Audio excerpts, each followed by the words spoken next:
How you doing, guys? Chris at Dentless Touch. I'm going to go over my hook tools, primarily used for getting in and out of doors.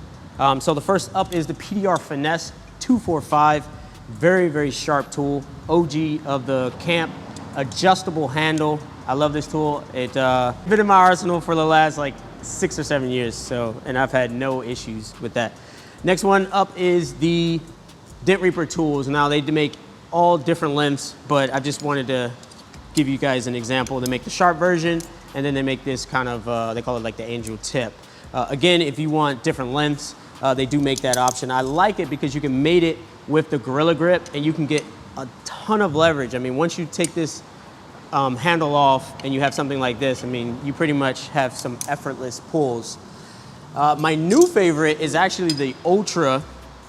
This is, let me just get the part number for you guys, the 3811 SA, and this is obviously interchangeable and adjustable handles.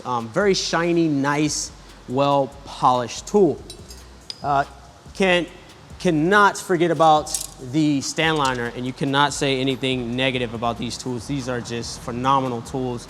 I actually have this custom one done. I don't know if this is a stock item, but you can see the bend in this tool. I use this tool a little bit for fenders also. Then you have the his or her setup. Again, stand liner, set of tools. OGs, some of my first set of door hook tools is the Dent Craft. This is probably the cheapest tool you can purchase. I think the whole kit is around under $200, so you got to give them a try if you're a newer tech. And they look like this in different lengths.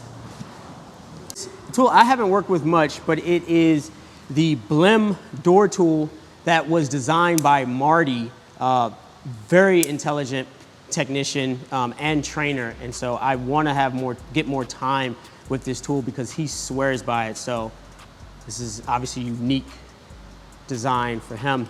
So these are my door tools, all the tools that I primarily have used my entire PDR career. Thanks for watching, and I'll see you guys in the next video. Peace.